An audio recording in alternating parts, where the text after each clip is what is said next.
your host, Devontae Ewing, aka DJ Thunderbass, and welcome to another episode of the Chaotic Minds. I am joined today with my host, Thunderbass, and welcome to. And yes, he's actually showing his face this time. We like to keep it chaotic on this podcast. Hello. Since I'm already talking. Hello, all my fellow geeks out there. This is Dark Trooper coming from you live on my couch. A very comfy couch. I got IKEA. All right. My name is Henry Motney, also known as Mayhem the Heart's Mace. Hey, how you guys doing today? I'm fine. And I am the Supreme Llama Overlord. Woo-woo. Oh, God. Senpai! Damn it, Llama! See, What? We'll talk about it later. Yeah, t-shirt. We'll talk about it later. But as we always do with everything, we're going to start with relationship advice from Mayhem. Hearts For your guns.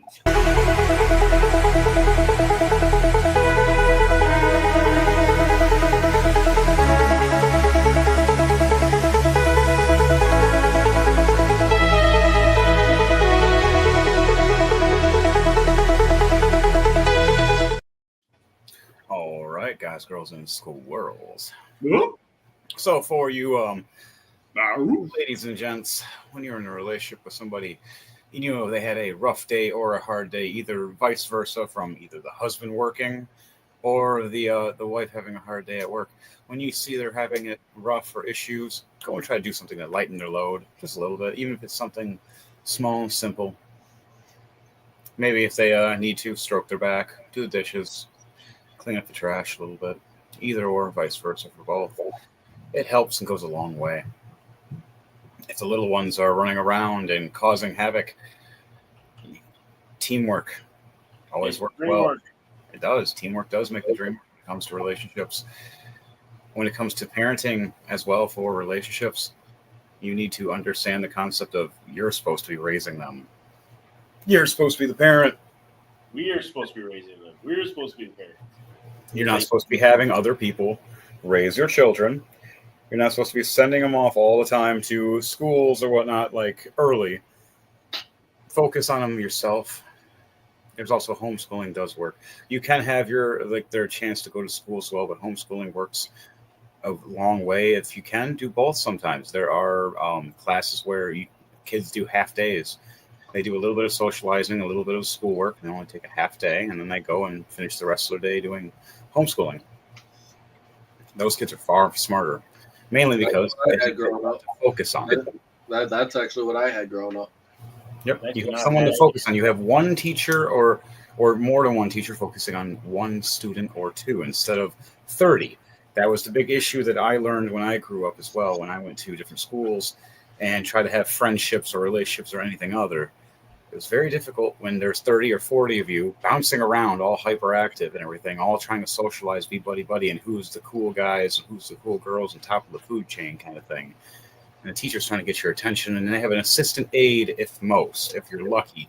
After a while, they had to start incorporating microphones and speakers so they could hear, and somebody could hear them. And it came to the point where no one would still listen until I, myself, with my booming voice, would scream and yell and tell everybody to be quiet. And then they would all shut up, realizing it was a man's voice coming from a 8-year-old. Sorry, when I get angry, you sound just like my dad, period. It's weird. Even when I was a kid. But the concept is focusing. They should have split it or made it different. Maybe at most 20 kids, as like with a teacher and an aide. Because then you can split it off into 10 per teachers, and they can crisscross depending on that. Anything above that. This microphone thing has literally gone all the way up to college. They still do that in college. Yeah, college is like 60 students or more, and you guys are surrounded or more in these big giant areas and stuff like that. When I try to go and everything, and just like in certain TV shows, you got the huge auditorium. People going, okay, how do I stay focused? and the teacher is all the way down, or he's 30 feet away trying to talk to you, and you barely understand him, and he's writing on this board you can barely see, and you're like, "I good eyesight, but what the hell is that? I'm sure it's a comma. Oh wait, I'm getting points deducted for speaking. Wait, how does that work?" Really in college. Isn't that kind of the point? You get. I had some bad experiences. That's why I left. I went more trade school, never got to finish that, but I focused more on other things and became more of a master in other skills. When it comes to relationships, though, for all of you, remember communication is key. Communication is number one to all relationships, friendships, and such. Besides that, you always need to be honest. Tell the truth, see how you are, just word it accordingly so you don't look like a douche cooter when you're speaking.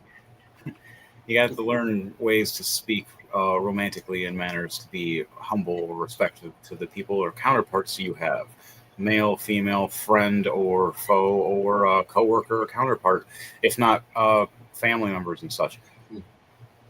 Know how to speak to them in the certain times and manners. There's a certain point. Now, for that, when it comes to relationships, is there anything that you guys have any questions on that you'd like to mention or bring up to indulge in relationships? All you fabulous people out there on the interwebs, have you ever heard the saying, boys will be boys?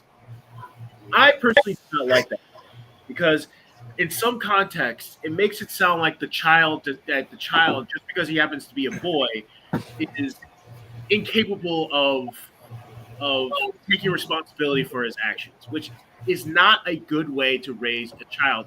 Doesn't matter if it's a boy or a girl.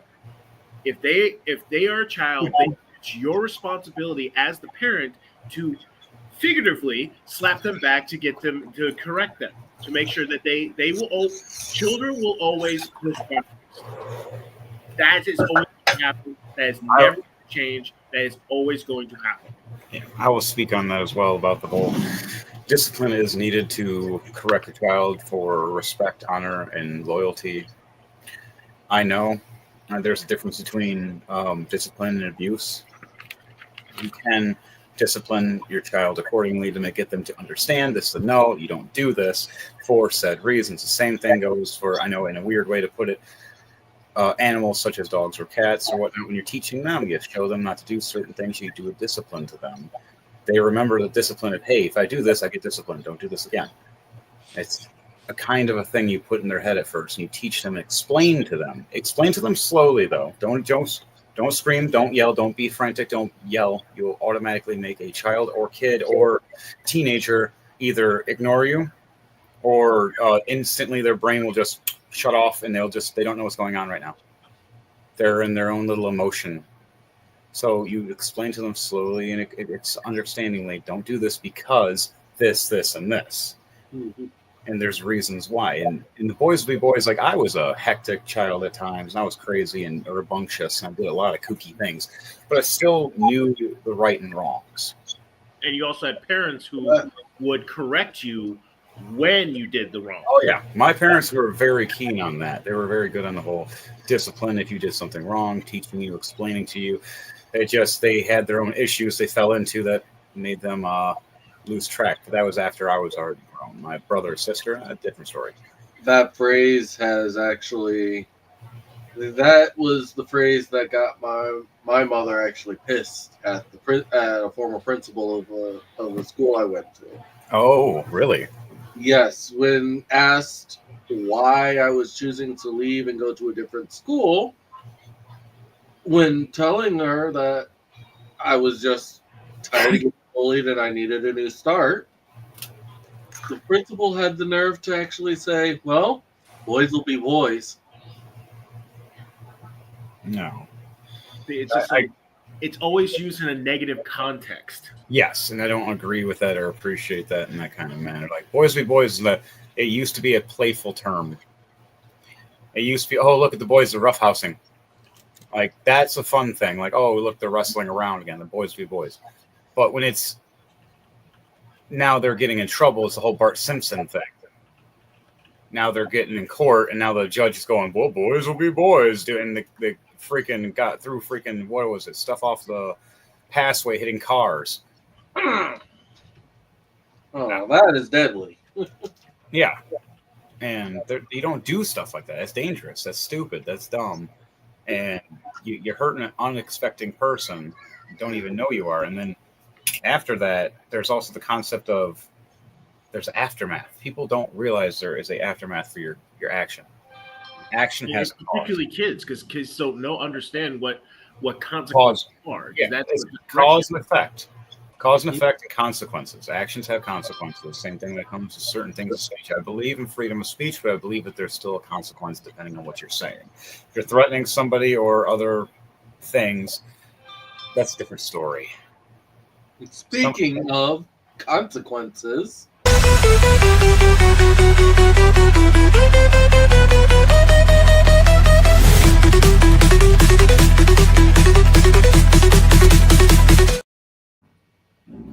speaking of consequences, when it comes to safety, you need to know and understand that when it comes to speaking as well for a safety cause, don't be openly, aggressively threatening people out in the open, especially if you're in America. You learn the hard way. Be respectful, be mindful. Do not pop someone else's bubble. That means don't get in their space. Like, once you get nose to nose, it's interacting as you are already in a fight. You don't do that. You don't get in someone's face. You don't raise or clench your fist at them. Step away, take deep breaths, calm yourself down. If someone's trying to haunt or honk or heckle you or be rude or say things to try to tick you off or rage you, you can just have different comebacks, crack jokes at them, or just ignore them altogether. I know it's not easy for everybody.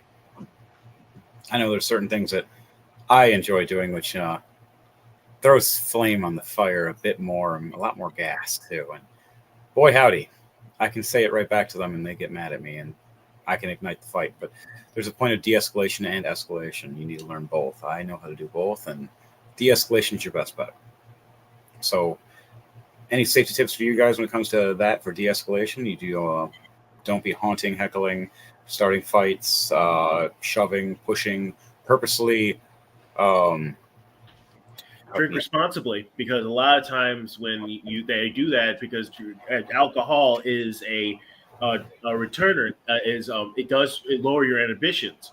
When you do that, you start thinking that you can do things that you really should not be doing and not get consequences of. Like handing a goose scissors. Yeah. Or playing with electricity. Right. Like, don't be going and dropping a wood chipper unless you're a person that's of a certain genre. Then go ahead. But on that note, for safety, when it comes down to it, for you guys, girls and squirrels, always be mindful of what you say, especially at the workplace. There's wording and key, especially if you know you're around something within recording. You don't want to get in trouble. Particularly of when you're talking to the opposite sex, because a lot of times, a lot of things can be taken out of context. I actually had that happen to me when I was working at a jewelry company. I showed her something that was inappropriate, and I honestly thought that she would find funny. She didn't. I apologized, but I still got in trouble for it. I didn't get written up. He just thought him and the boss and I had a conversation, and I honestly told him I thought she would find it funny. I was wrong. I apologized. Different kinds of sense of humors. Everybody. And when you're at the workplace, unless you know that person has that kind of dark humor sense of mentality, you can't show them certain things. That's why when it comes to certain things such as like Discords or whatnot, I tell people and warn people there are certain channels that if you jump on, and if it says the not safe for work, it's meaning don't go on this while you're at work for reasons. Particularly with people like us. Hold on, wait. With us, like we're not supposed to open those at work. Yes, you're not supposed to open those at work. You follow the rules. I've always been a rule maker. I follow the rules. Don't do that at work. I've always been a rule breaker. We noticed. I know. And I'm always trying to go, damn it, Llama, stop it. Everything's on fire now. And that kills people. What? Since when? Damn it, Llama, that kills people. You know, Okay. I'd like to talk about my friend Carl for a minute here. Anybody have anything else for safety before we shift off to the next segment? Actually, yes. Always make sure you pay attention to your surroundings. When doing high activity, I can't speak right now. Jeez. When you're doing physical activities and or stunts. Yes, thank you. You should always be aware of your surroundings, like whether you're doing a very energy focused activity or even just the mundane, like walking through the parking lot at your grocery store you go to. I observe on a daily basis so many people that just have no survival instinct in a parking lot. They have no idea that somebody may not even notice that they're there. They just walk out in front of cars without a care in the world. Yep. They don't look. They're sitting on their phone. They walk back through. A car is backing up. Thud. Or Walk out in my blind spot. I drive a semi truck. Somebody walked out in my blind spot in a parking lot, and I didn't see him for like the very last second. I was only going 4 miles an hour. Across the So, windshield. and he wasn't that tall. well, when you have a large sum of weight behind whatever you have, no matter what the mileage is, if it hits you, it could hurt really bad. And slower sometimes is worse because you're feeling it.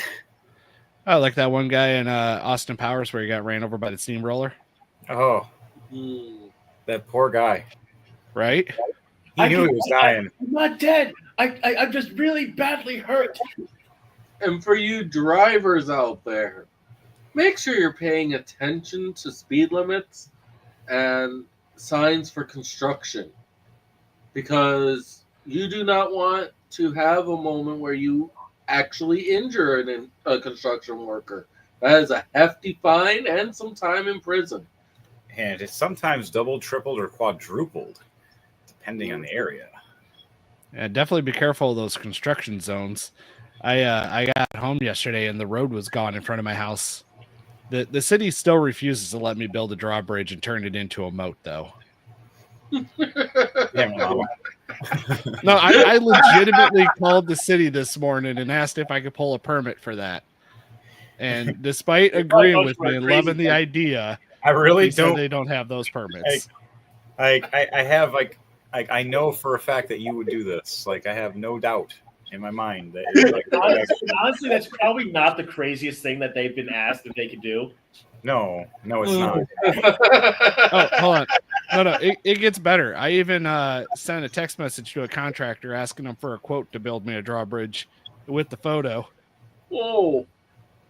He never did give me that quote. It made me sad. Of course not, because he thought you were a lunatic.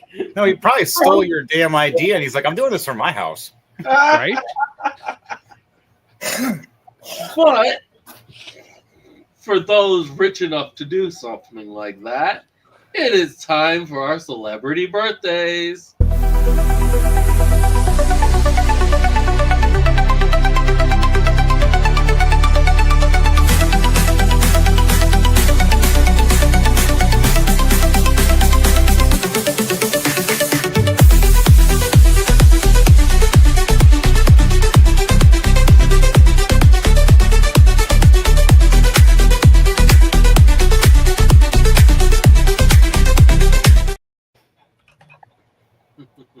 All right. So, anybody remember where we last left off? We are starting on August tomorrow. 7th Today is the 13th. And we are So- starting on August 7th. Ooh, I call August 11th for the first. You said August 7th, though? Yep. All right, August 7th. Let's start off with Jalen Hurts, 27, football player. Happy birthday, buddy. Oh, how about this one? I got one. Philadelphia Eagles. How about Wayne Knight, 70? He was the guy he was the computer programmer from Jurassic Park who got eaten. Oh, wow, nice. Got Sidney Crosby, 38, hockey player. What hockey team were you part of, buddy? Pittsburgh Penguins. Ooh, actually, I like the Pittsburgh Penguins. Here's one, Charlize Theron. She's a movie actress. She's 50 years old. She's from The Devil's Advocate. How about David Duchovny? Duchovny.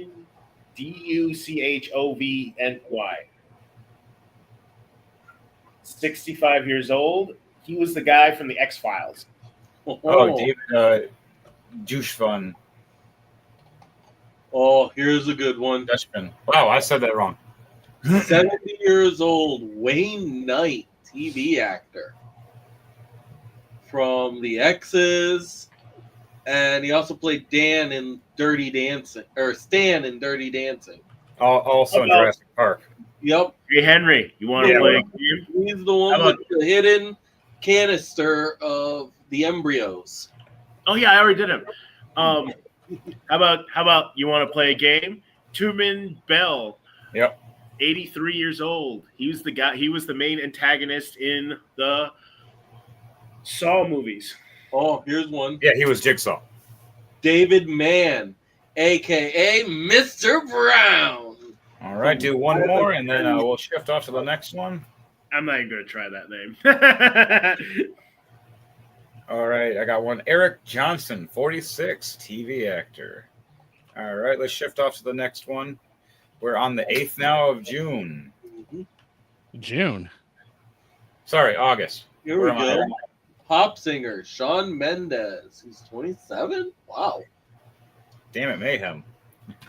How about Dustin Hoffman, 88? He's a movie actor who was in Tootsie. You mean Mr. Hoffman himself? Mm-hmm. Yeah, that's the Hoff, man. Mm-hmm.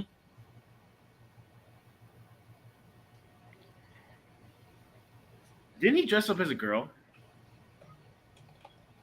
You know, a lot of people did things in the 70s when they were on drugs. But I think what's her face? Here we go.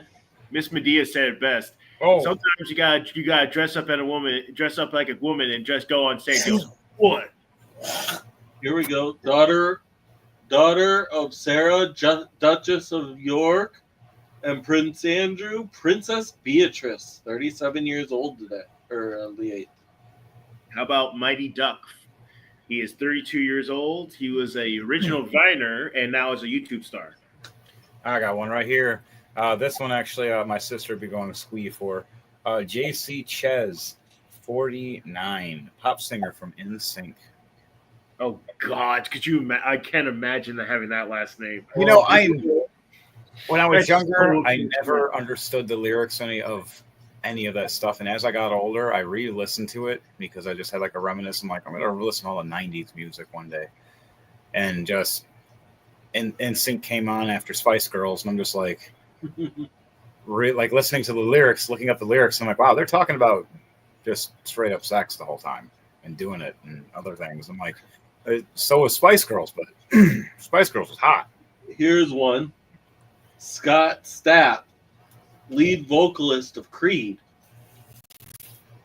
Oh wow, man! I haven't heard Creed in a long time. Like, hey, warrior, dang mean ride. No, that's Rush. No, that's right.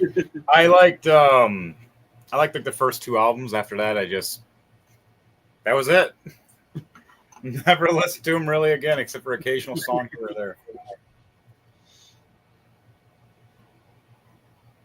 All right, how about one more? Anyone got it? I'm already on the next day. For August 8th. Yep, we got one more. Let's see. Anthony Rizzo, 36, baseball player. He is for the Chicago Cubs. All right, we're on to the 9th now. August Henry V, born in 1386. King of England, very well known for his military reputation before becoming king. And having several wives that he killed. That was Henry VIII. Wasn't that a strip club? Yes, it was down the street, and we grew up with it. And I remember there were some fights there. Yeah, that place was so bad you'd drive by and get crabs. How about Elizabeth Hamilton, a political wife of Alexander Hamilton? Very good play. Yeah, but that play is very inaccurate.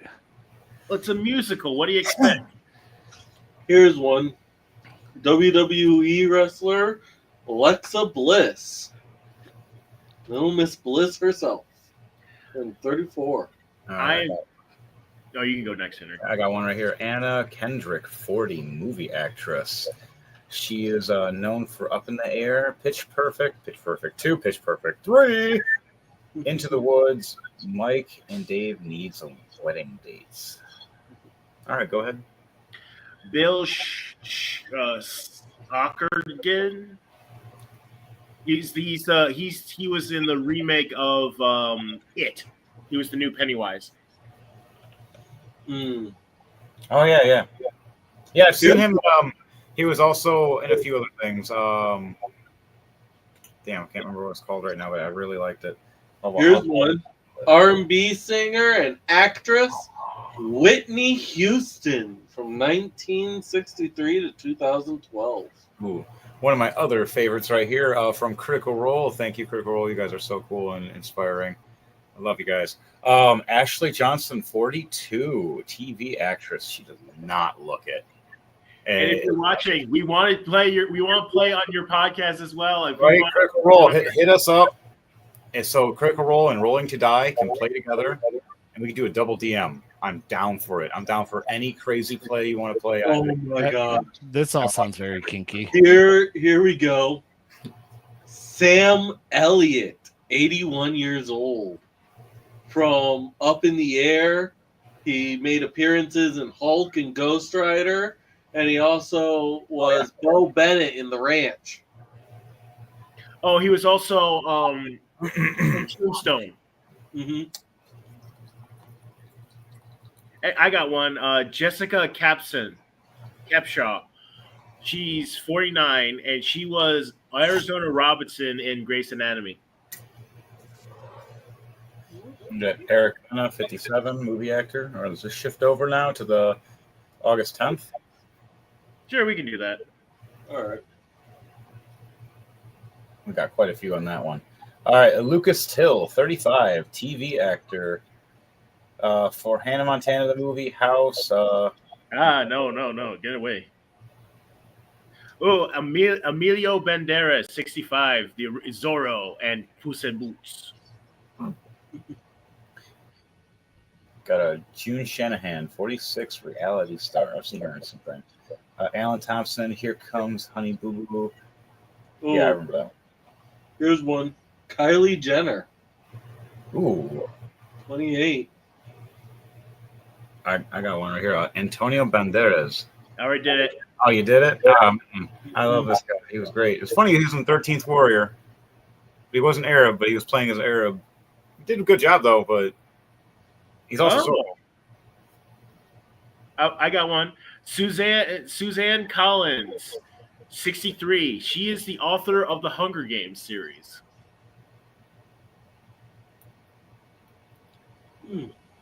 Ooh, here we go. Justin Trudeau. American Psycho and Mulholland Drive. He also was in Iron Man 2, Leftovers, as well as Tropic Thunder. I got from a WWE wrestler right here, Wade Barrett, 45. Oh. Why does his chin look like it's sideways? I don't know. He has a very mighty kind of chin, but it looks like he's. Looks like it's slightly crooked. I think it's been that way ever since he was a part of Nexus. Yeah, he probably got hit real hard or landed. And no, he was like that when he joined Nexus. Then he fought somebody prior in the past and got his jaw busted at one point. No, okay, let's do one more before we shift off to the 11th, and I call the first 11th. I call the second. Hold on, we're still on the 10th. Sorry, I stepped away for a moment. Yeah, we're getting to the 11th right after this last one, if any of you guys choose. Did you say Antonio Banderas? Yes. Ah, damn. That was the only one I had. I'm good. All right, we're going to go on to the 11th for the Hulkamaniacs themselves, rest in peace, brother. Hulk Hogan from 1953 to 2025. He recently passed. One of my big time favorites that I grew up with. I liked him. I understand he said some things and did some things. Shit happens. He was a good man, great man. He did a lot of good things, had a lot of bad things happen to him. And he helped a lot of people push their way. Plus, rocking the bandana. Love him.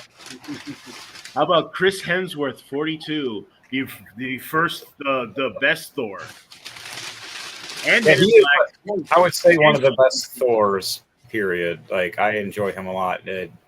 His transaction from how he acted in the first movie all the way to how he acted later on was good. The only thing I didn't like was the most recent one. Like, there were some good parts, some bad parts.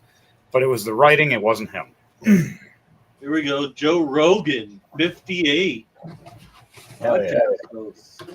That guy's like a top podcast star there is right now. And plus, he's a fighter, keeps himself fit, smokes a lot of weed. He talks about a lot of things and sometimes says some cool things, but I think it's just also part for the show. Mm-hmm. I don't know. I'd have to have an interview with him myself one day. That'd be fun. How about Ian McDarren, 81? He is the Emperor Palpatine. Oh, wow. Here we go. DJ Floyd Menor, 20. He's a reggaeton DJ. Nice. Yeah, I'm just saying this because I love her last name. Allison Stoner, 32. She's a TV actress. That's great. And we got Ann Gunn, 57, TV actress. All right, we're going to go off to the 12th now. Well, I got one more. Got one more? All right, tell us what it is. It is Gustavo Cerati. He's born August 11th, 1959. Died September 4th, 2014 at the age of 55. And he was the guitarist for the Hispanic group Soda Stereo. Really good group. Okay. Right here, got another one. Tyson Fury, 37, boxer. Oh, one of the founders of Apple was also on August 11th. Steve Wozniak. Oh no, he's not just one of the founders. He is pretty much Steve Jobs was the face. He was the brains. Yeah. Yeah, that's the reason I only said one of the founders. Because it was him. I'm not even gonna try. She's an actress. She played in Chuck, that 70 show. Oh God, what's her middle name is Nicole Brown. All right, so besides that, we got one last one I'm going to do is Sir Mix-a-Lot, 62, rapper. Hey, what up, Miss Sir Mix-a-Lot? All right, we're going to go on to August 13th, which is today. Oh, I was still on the 11th. Wow. No, we're on Yeah. Yeah, no, I never heard us say we were on the 12th. We said like one. I was still on the 11th. I didn't even know we had switched over to the 12th. Oh, let's do like one or two more on the 12th then. Yeah, if you have seen any that we missed. 7, 8, 9 more. Oh, I got the first on the 13th. I'll be first on the 13th then. All right. Everybody gets to call one. You always look ahead. Mexico. Mexico's. I think you guys got all the good ones. I'm sorry if all the rest of you for your birthdays weren't as good as those certain people, but happy birthday. We still appreciate all your accomplishments. I got one right here though. Ava Rowe, 18, TV actress. I don't even know who that is. I'm just gonna look over here. All right. Oh, and that one you're talking about, Nicole Brown, that's Yvette. Yvette. Okay. I dated a girl named Yvette. She was a pretty woman and the most fiery temper if you ever got her mad. Hi, Yvette. Oh, I got one for the 13th. All right, let's go into the 13th now. Annie Oakley, 1860 to 1926. She died at the age of 66. She was the original in this. Who she starred, who was the sharpshooter in the Buffalo Bill Wild West show, and she could play playing card edge on from 27 meters away. Wow. All right, who has the next one? Well, there's the former Cuban dictator, I got one. Fidel Castro. Oh, snap. You mean Justin Castro Trudeau? His daddy? Mhm. Yeah. I got one right here. Sebastian Stan, 43, movie actor, also known as Winter Soldier. Or Bucky Barnes. Or Bucky Barnes. Or what was it, the White Wolf. And the guy Or other Captain America. the person who should be Captain America. He should have been, like, I understand Falcon being Captain America, but how it went actually in comic book timeline, it was Bucky Barnes first, after Steve Rogers. Then it was Falcon. Like, there was a pass down and then a pass back up. They should have just made more shields. They had Wakanda. Wakanda was making super suits and wings and jets and spears. They could have made a few more shields and just like, here, guys. But did they have chickens? Actually, I don't know. That's a good question because Link himself might be terrified. All right, back to it, guys. Demetrius Johnson, MMA and UFC fighter, 39 years old. John Splattery, Flattery? 63 years old. He played in the films Iron Man 2 and Ant-Man. I'm thinking as Tony Stark's dad, if I remember correctly. I have one, Debbie Marza, 61, TV actress. Seen her in quite a few things when I was younger. Ray Lito, Alaven Gula. Big fan of pop singer of Madonna. Oh yeah, you're talking about that character though for the John Slattery. Mm-hmm. Yeah, he played as the father figure as Stark. All right, let's do one more. Who would like to finish this one up? No, I'm done. I got one right here. Boro Man. Brian Man. Bride of Chucky? Movie actor. That's just his name. It's Byron. Like Brian, but Brian with a Y. And then Man. Byron. Okay. He was in The Big Short, Wu Assassins. I remember him in those. All right. That was all for the birthdays. Slattery from the Adjustment Bureau, and he's also appeared in Iron Man 2 and Ant-Man. 63 years old. Okay. Happy birthday to all you people out there and celebrities and everybody else that we wish for. If not, we missed you. Still have a happy birthday. Well, that wasn't creepy.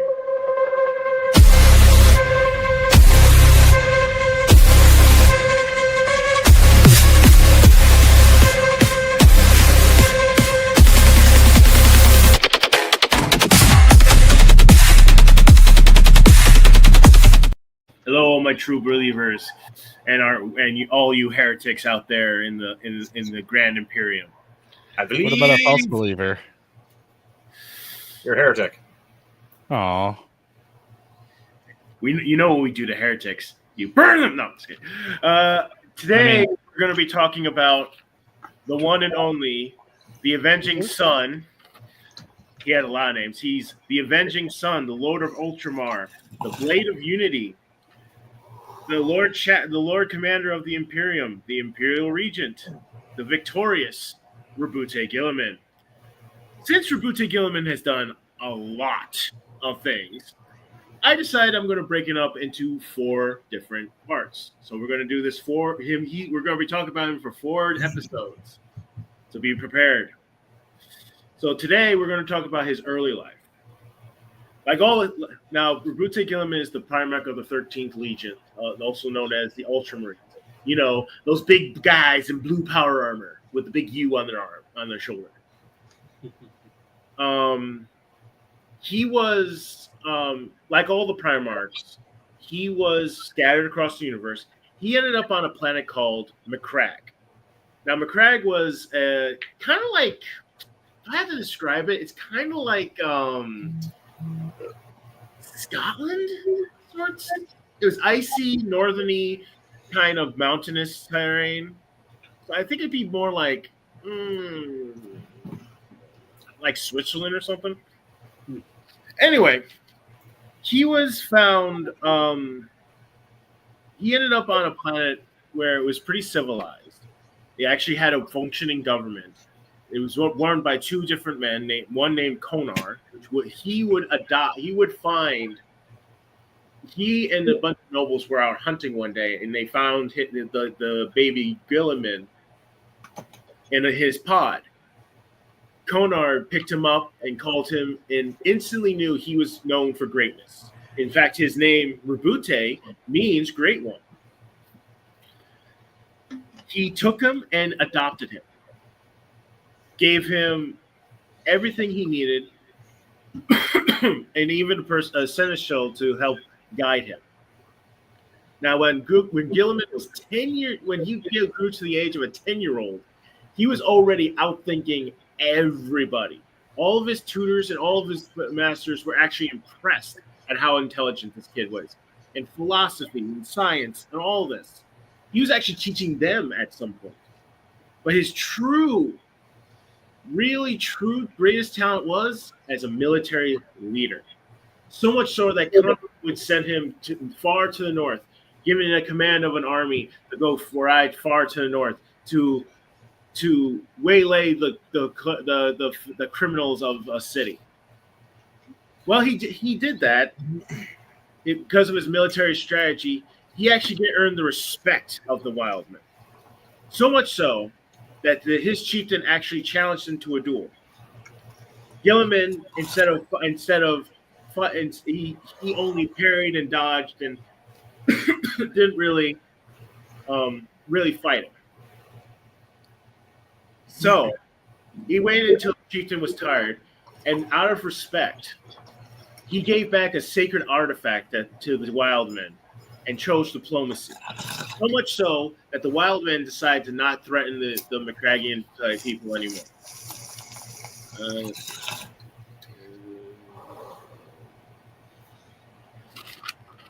In fact, his tutor, Trisha Eldrin, I know I'm totally butchering the name, actually saw him as a true king, in which he will become. But sadly, upon his return from this campaign, he comes back to his city, his city in flames and in crisis. The other leader, a man named Gullard, was an open rebellion against against Konar. Guilliman rushed to aid him.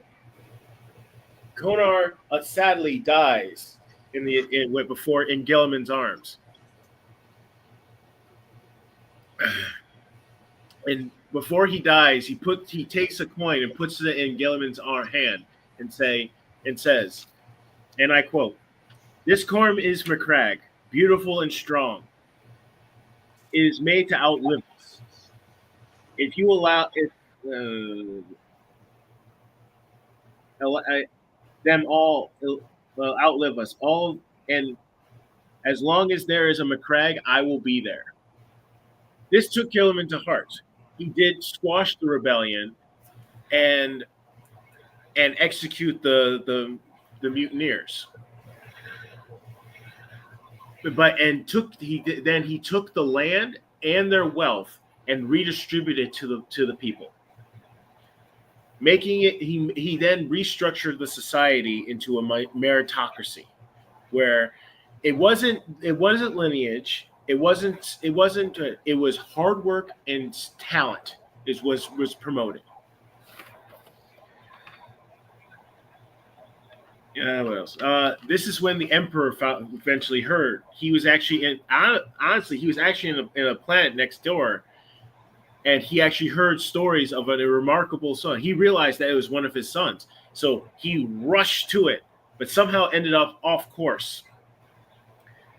And it took him 5 years to get there. By the time he already ruled it.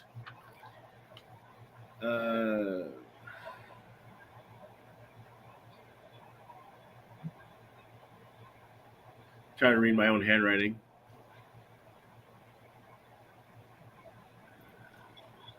To Rise McCurry.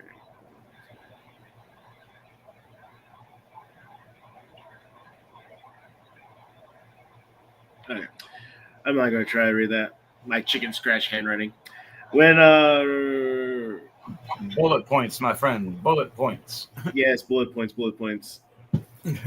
So, with these characters, with him, that's pretty much it for his early days.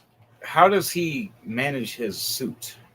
How does he get his first He doesn't get his power armor until he actually meets the Emperor. So he's basically just wearing normal armor that was actually probably commissioned by Kanar for him. He actually he might have gotten power armor. It doesn't really say one way or the other. All right. Well, any more questions? What was his favorite weapons? He eventually would get a power fist called. I forget what it was called. There was a power fist and a big old gauntlet and a sword. Did he need tweezers? What? Did he need tweezers? No. Sounds like he was compensating. Who knows? He's one of the greatest Primarchs, so what can you expect? Okay, back to you, DJ Thunderbase. Game on. Pants off. Damn it, Damn it, llama. God damn it, llama. Whoa, hey, whoa. That was too far, my friend. Well, besides that, for Warhammer news and lore, what's all your favorite characters until we shift off to the next segment when Thunderbase Studios links I back? personally like Transit the I'm waiting. All right, shifting over to the next segment. I was about to ask which you guys would like to go to next. If you guys I would say like gaming. Yep, that's what we're talking about. Gaming. Game on. Game on.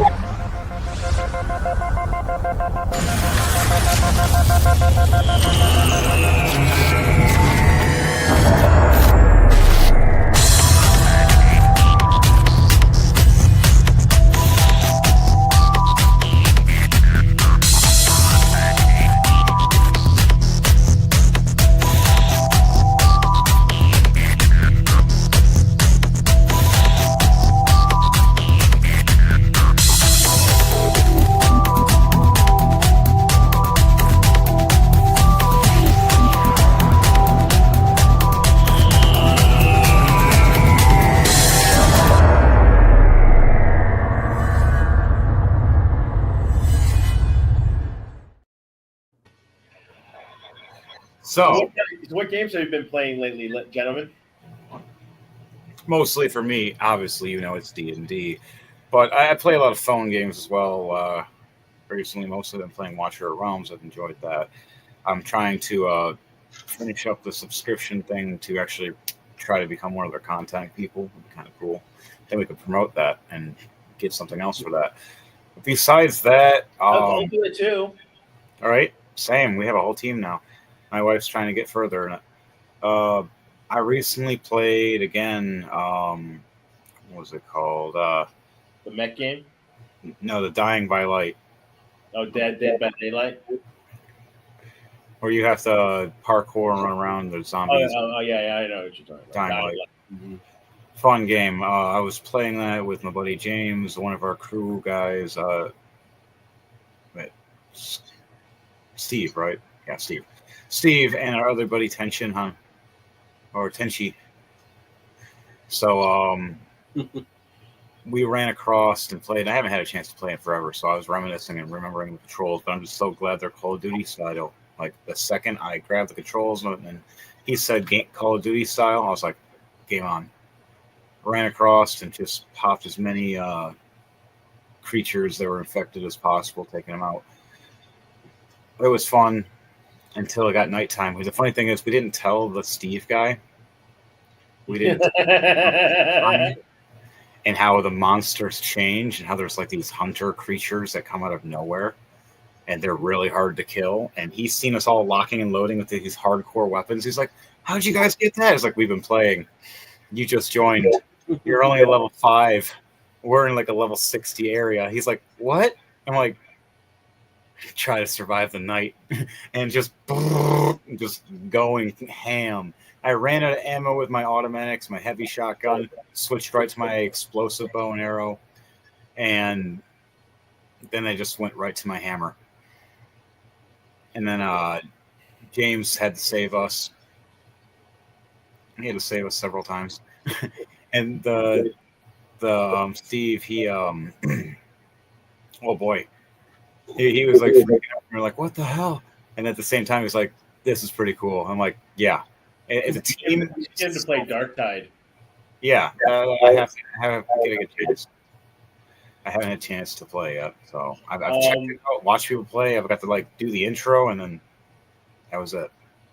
I'm currently playing RoboCop Rogue City. I because I like RoboCop. I love the movies. I've seen the shows. I've seen the I haven't seen the cartoon, but I have seen bits of it. And it is very much a nostalgic trip. I think it's a very solid, decent game, like a good, decent one-off. Like you play it once or twice and then never touch it again, or play it like whenever you feel like it, kind of game. You put it on the shelf and like play it when you're in the mood. I have a blast with it because it's really fun. You can actually shoot guys in the crotch and they're like, and they go down. That's classic, man. I love those kind of style games.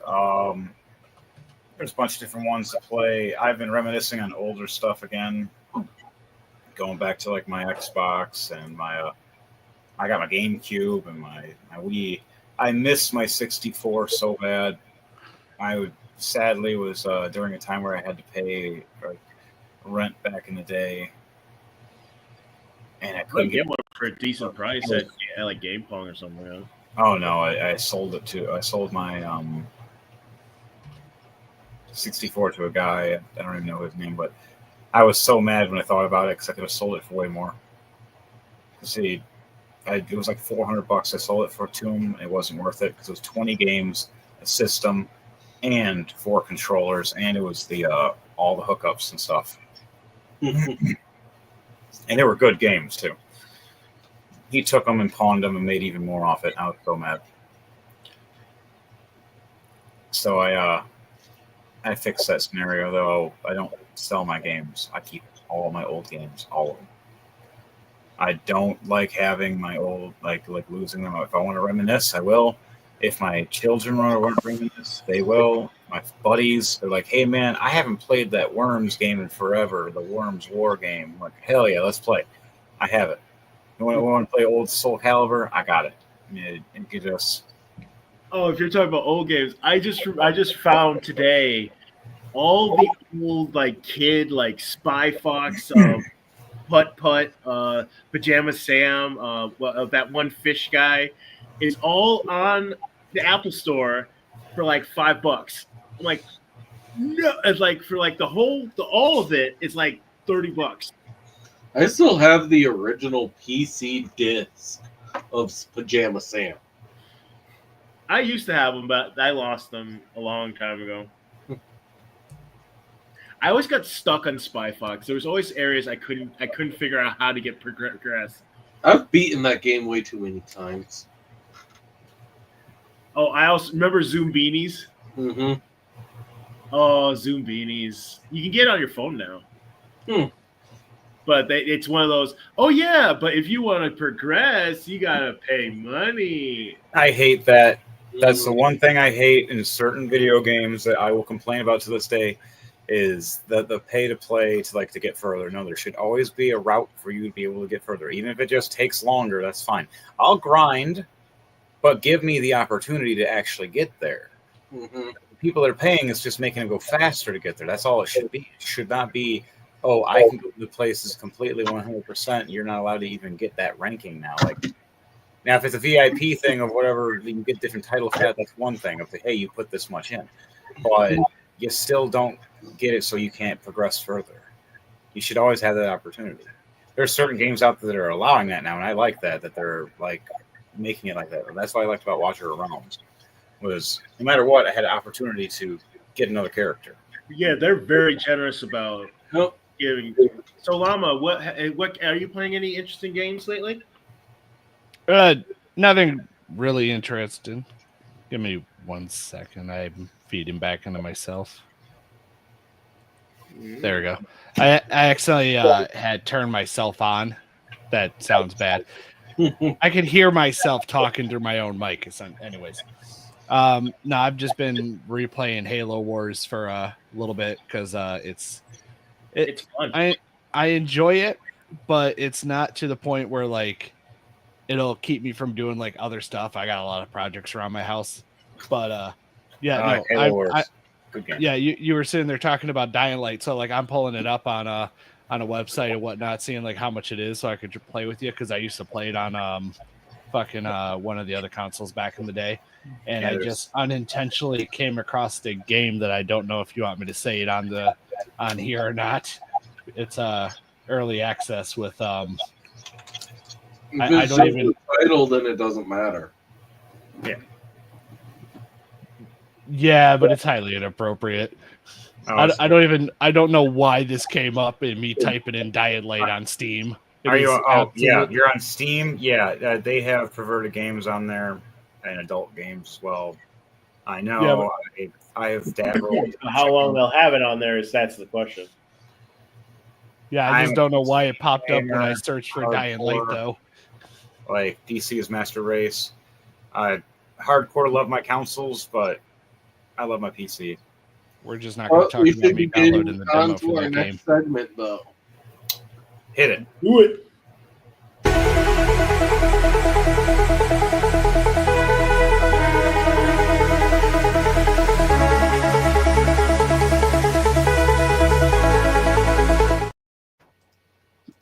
Screw you, buddy. Your opinion's different than mine.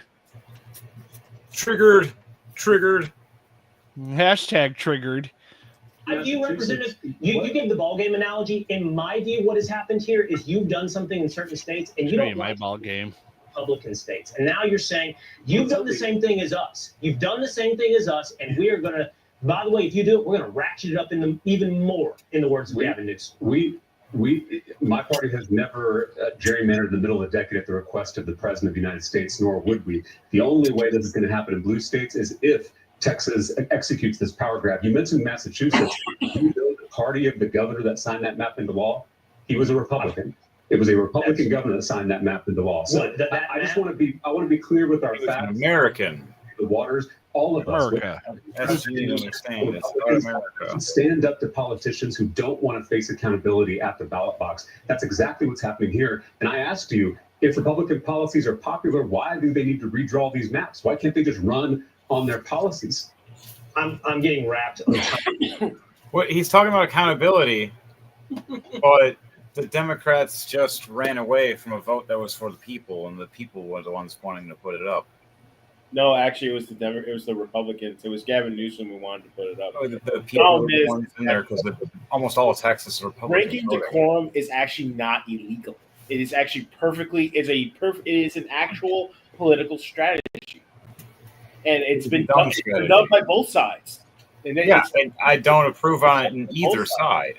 If you're put up for a vote and your job is to vote and to put your foot down for something with your name across it, that's what your job is for. If you do not do the job, you should be replaced. Mhm. That should be in the clause. Like, that's just, you do your job. Your job is to vote. Okay, well, I vote for or I vote against. Why are they being so upset of, oh, I'm going to refuse to say yay or nay? Like, that's that whole Are you stupid. saying that as both sides or just? No, Are you- both sides. Period. I was pissed about it. When the Republicans did it several years ago. I didn't approve of it. That was cowardly. You don't do that kind of stuff. I don't approve of that. Especially in Texas, it's like, aren't Texas supposed to be like these badass brave people? Yeah, they barely ever. It's more of the thing is that the Democratic ones did it, and some of those Democrats don't even live actually in Texas. They just hold a spot. And that's the thing is that we found out with some of the Democrats. They were lying in some of their spots. Where are they putting the money? I was watching some videos that put up. I think I posted one of them up there. The Benny show. We'll post it in a little bit. Oh, so we're doing all mine first? No, we should crisscross between them, but either one works. This was the next. This was actually one you sent me, Henry. Oh, okay. I was going to do the Benny one next because the Benny one actually would counter or is a good argument to what we're just talked about. I think it's no, Not that one. This one. I know it should be the very last one. No, I must have missed it. I grabbed the wrong one. Whatever. Yeah, different one then. Go on with the one you had then. Under the authorities vested in me as the President of the United States, I'm officially invoking Section 740 of the District of Columbia Home Rule Act and placing the D.C. Metropolitan Police Department under direct federal control. The demonstrators immediately gathered outside to whine about this, including the District of Not Columbia. whining when it's called protesting. No, it's what's going on in New York in general is the gangs and the riot. There's a lot more going on with the gangs and stuff and dangers and people getting messed up, and the cops don't know who they're supposed to listen to. They're getting conflicting information from both sides. Hey, stand down. Hey, don't stand down. Hold your ground. Like, that's the issue, is that the Democratic control is trying to tell the police to stand down and let these people burn things down and loot and destroy and hurt and kill people. And then the federal government is trying to say, no, hold your ground, make sure that the innocent people don't get hurt. That's the thing that they're not telling in the context for a lot of people. They keep getting the cross reference between you and I. That's what makes an argument. That's why I look between those and figure those out. And that's the issue. The murder rate in Washington today is higher than that of Bogota, Colombia, Mexico City, some of the places that you hear rate's about. been going down for the last 2 years. No, it went pretty high at one point. It's been the lowest it has been in 2 years. That's not me saying. That's like several sources are saying. Much higher. Yeah, there's several sources on both sides of different areas. Depends on which area you're talking about. There are some areas that are nicer now that have improved substantially for the overall percentage. The biggest issue with Trump is that he always over exaggerates. He always tries to make a problem much bigger than it actually is. Yeah. Thank you, Ben Shapiro, for your awasomeness. But yes, I do agree with you when it comes to over exaggeration. That's something he does. He's a showman. He did pro wrestling and everything too. He's a salesman. And that's the concept sometimes you need to do. That sometimes I understand is you have to show, but he does, boast it a bit too much, and he shouldn't. Like, he's showing complete, absolute confidence, but he's showing it in a very bombastic way, I would believe. Like, it's just like he's overblowing it too much. Well, it's good. The problem is Donald Trump. This has been a trend for Donald Trump his entire life.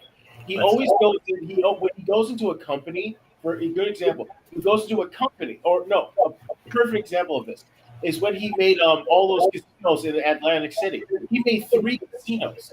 You don't make more than 1 casino in a place because they'll cannibalize each other.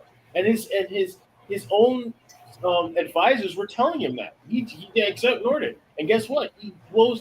He renovated the Taj Mahal, that big, and he had renovated 3 casinos, spending millions of, if not billions of dollars to renovate these places, and then he stiffed all the contractors.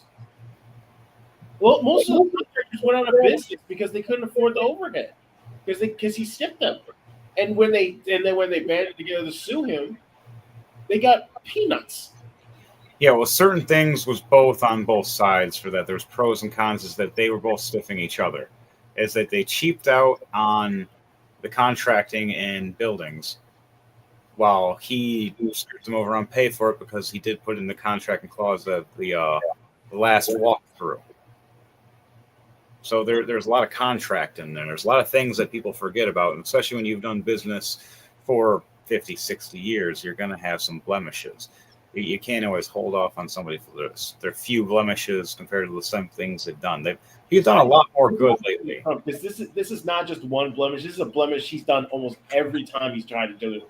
He's never paid contractors. He's only paid people when he was forced to pay them, and he only paid. And for example, that is Trump University. He stiffed a bunch of people, and he only paid them back because they sued him and won. There's certain things like that when it comes to certain scenarios, but you have to pull up more of the actual high end details when it comes to that kind of stuff. You could say the same when it comes to investigating any of the other people that you guys turn a blind eye to, such as Obama or Biden or any of those other guys. Or it blows my mind when people just turn a blind eye to the shit they did, and I'm like, hey, what about them? Hey, Trump's doesn't look as bad. And it's not trying to be a dick about it, just look at penis. It's he does do a lot of good now. He's helped out a lot. He's stopped a lot of wars, or at least slowed them down or prevented them, where other things were way worse when the Bidenomics were running and just screwing everything up because it wasn't Biden running things. And now we all know that. Even Biden himself admits to it. Even the whole pen thing, the auto pen. Well, let's get back into it and for the next segment and see what conversation. The thing I would highlight to the White House is this: we were able to see historic drops in violent crime, and never once did I activate the National Guard to do municipal policing. This is not about performance. This is performative. This is someone who has never worn the uniform in his life. The only uniform that they've gotten accustomed to is a Brooks Brothers suit. That they are now using the military as pawns in this process to feed into this military. This is because they think that that's somehow the National Guard specifically as performance art. Because the concept is the National Guard are here to detain when needed to and to protect the police officers when things get out of hand. Because it worked perfectly when they went to California. Everything went to shit for everybody going, oh my God, the riots, and they started looting again, burning things down, killing people, attacking officers for no damn reason, even innocent people, and burning and destroying their cars for no reason. And you even asked them why, they would make up something. Then they deployed the military in there to help out. No, I'm glad it did because it stopped quickly. No one got killed by the military. No one got killed by the police at that time. No, everybody just got maimed in their way because they didn't listen. One guy had his nuts shut off by a rubber bullet, but guess what? He shouldn't have been running at a cop. He shouldn't have tried to throw a rock at his face. There's a bunch of that. What? You shouldn't run at a cop? Fuck around and find out. It's a fafo. I thought they wanted hugs at high speed of rate. Yeah, it's the same thing for when they block traffic. When these people are blocking traffic and everything for their protests, which is funny, once they started getting ran over, they started protesting properly, which you're supposed to do. You're supposed to peacefully protest. And not obstruct. Did they forget everything that Martin Luther King taught everyone? Yeah. On both sides. Actions of content. I want the content of your character more than anything else. Period. Not the color of your skin, not your race, not your religion. What's up here? The content of who you are as a person is what matters. And that's why we have a third party that we are growing and building up ourselves, the Purple People Party, for the people, by the people, of the people. Eden people. Next one, if you don't mind, Thunderbase Studios. Day one, if you were elected, what would be some of your top 2-3 priorities for the city? So that's a very good question. So the first I would say would be a hostile federal government with not only Donald Trump in office, but both chambers of Congress and the Supreme Court. And a lot of our neighbors, especially our undocumented residents, are very concerned. Okay, listen, if we have a country of people that are advocating for non-citizens like they're doing in New York or they're doing in Minnesota, this is the dam breaking. It is only a matter of time before the voting interests of these people outweigh the actual people of this country. The more they vote against us, the faster they vote against us, the faster the country breaks and falls apart. Yep. Except the problem is that this country is built on the back of immigrants. It has been like that. Yes, but legal immigrants, not illegal immigrants. Both, actually. It's done both. Yes, there's been illegal ones over time, left and right, throughout history. Yeah, but the difference is because back what happened is with the illegal immigrants, they were allowed. See, what we had back in the day, with particularly on the southern border, is we had a what was amount to a revolving door. They came in, they stayed for a couple of months, usually during the growing season, and picking season, and then make their money, leave, their give pockets, their family money, and probably some food with it, probably some extra produce because the produce they couldn't sell. And they but said, over time, what happened was their own country went to shit. Started to have a drug Reagan cartel. administration. He got politically pressured by somebody. He got political pressure from people inside his organization. He stopped all that. Yeah, that was part of a flaw. But at the same time, it was also the drug cartels and all the other stuff going on in the gangs and the warfare going on that made it so they wanted to come here and stay here instead. But sometimes they bring their worst, or they sent their worst here, and it got bad. And the one way you know that is you ask or check out the videos or the towns around the border. They will tell you themselves how it used to be nice and how it's not anymore. And there's people that will tell you it's like, yeah, it used to be a beautiful town. Now there's more rape, there's more killing, there's more murders and of all types, and like car theft and breaking and entering ever because of these people. Also stealing their animals or eating them, depending on what they do with their dietary.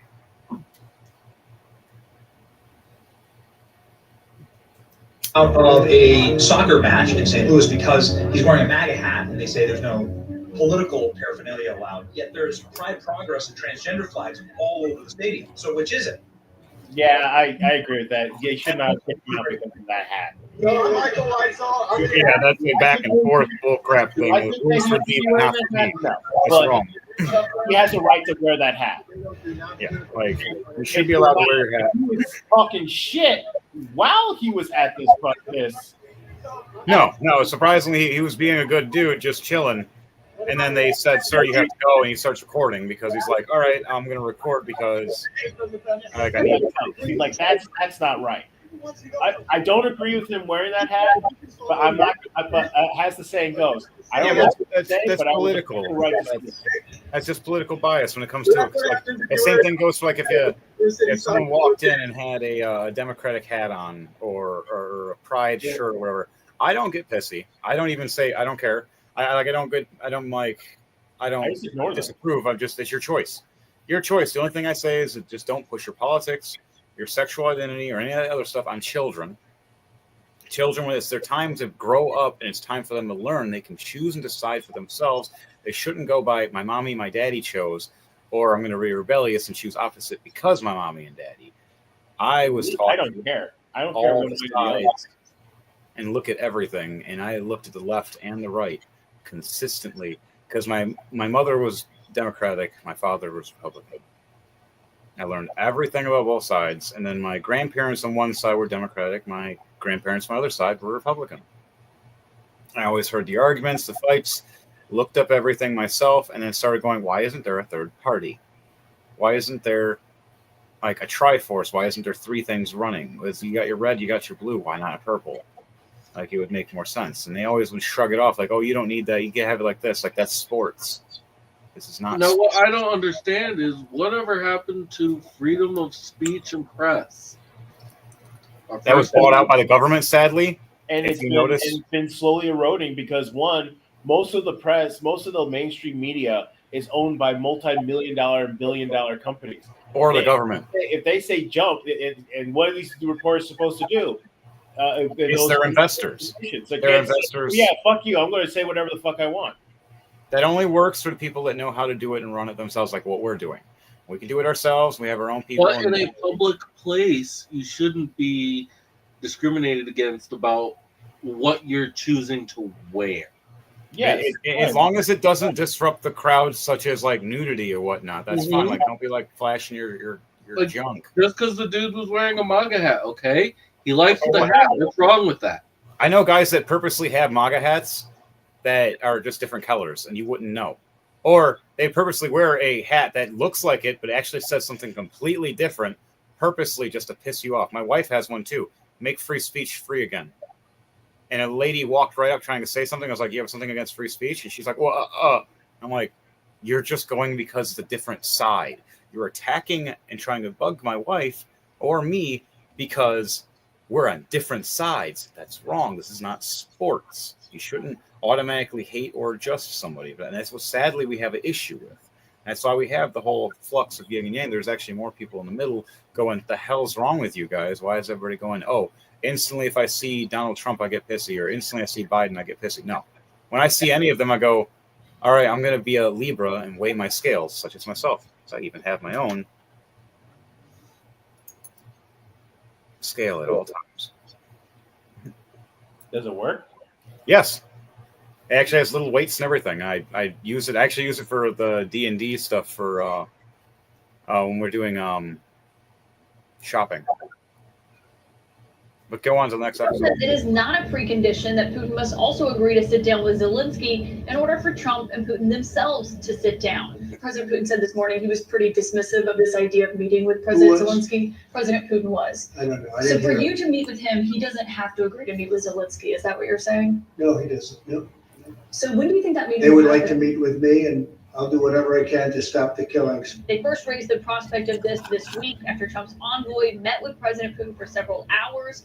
We were told then that that meeting could come within days from now, and White House aides urgently started working on it. Putin himself sounded skeptical on this prospect of also sitting down with Zelensky at some kind of trilateral summit with the United States. And I asked Trump, does Putin have to agree to sit down with Zelensky in order for you to meet with him? He told me no. So, like, when it comes to what Trump's doing right now, he is doing the right thing. He's trying to make it so no one gets killed. He's done with the war and the killing and the fighting. It's like he doesn't also want that on his term. It also just looked great for him for history as he stops World War III. The problem is that if he's going to be talking to Putin about Ukraine, then he should be talking to Zelensky as well. Yeah, both should be at the play because they said they're both going to be there. Conference. Yeah, he said he wanted them both there. And the thing is he's tried numerous times and they both would neglect. I'm thinking that sadly, it's going to be one or two ways. Putin's going to get Zelensky killed, or Zelensky's going to walk up and try to bust a cap in fucking Putin's head. No, I don't think that either of them would be that stupid to do it that blatantly. Most likely what's going to happen is that either he allows Zelensky to be there and tries to negotiate between the two. But the problem is Putin has no right to be in Ukraine. Let's get that perfectly clear. He has no right to be in that. Oh, I agree. I 100% agree. He should not be taking land. And then he's also doing this, too.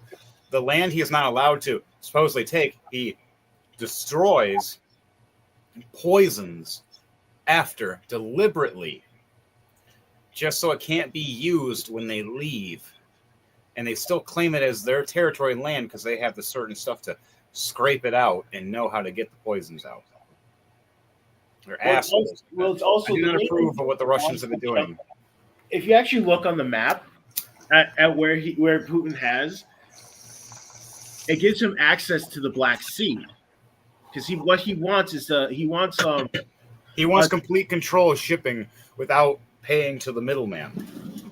Well, it's not just that, but it's also, if you actually look at the map. That's a lot of power. Not including he can do naval and military control and shipping right there easily and start just raining havoc. It's also the only other place he has access to the sea is through the Arctic Circle. But the problem is that takes months. Even nowadays, it takes weeks, if not months, to get through all that ice. They have the better technology for it. They have the technology that's been built to rip through that stuff the better way. Yeah, but even with all that, it still takes a long time because they have to go around Europe. in order there's other ways and routes and things they can do. There's other ways and routes and things they can do. The only thing I have a big issue with it is that they could negotiate, but they refuse to negotiate. And Zelensky, he's very inexperienced because originally he was a comedian. He's originally just a jokester guy that literally joked about being president, but the people were so desperate for a real president because their president literally just died that they literally voted him in. And he's like, ha ha ha, I'm going to run for president. Like, oh, fuck, I actually won. And then now he's trying to be militant, but he doesn't have the experience. He's actually doing a really good job. Martial law, no. Pulling men off the streets while they're trying to take their children home, no. Well, I mean, I watched several videos. He's trying to fight to keep his country free. Yes, but he only has so many people. He is turning the people into the enemy, and the people are hating him for it. And at the same time, he is being tyrannical. If he needs aid, he needs to ask for it the proper way, which he did finally. After all this stuff got out, finding out that he was just abducting people and forcing them to the military. And he's like, my children don't have no one else. They don't have a wife. My the mother's dead. So when you're fighting a war of attrition, you don't really have a luxury of being subtle about it. You're going to let your children just starve with no one at the home? No one to watch them? You have no grandparents, have nothing? You're the only provider? You can't do that. They have to have an understanding. Well, you know what they say. Defense and militia. When you're in the middle of the war, luxuries like morals go out the window. Yes, and that's the problem where people are purposely brushing this off. But if it was Trump, I promise you would be saying the opposite. He is a tyrannical piece of shit. I can't believe he's doing this. No, that's the thing. That's the problem. And they did get help finally. And the help was their drones. So they're destroying them with machines now, and Russia can't keep up.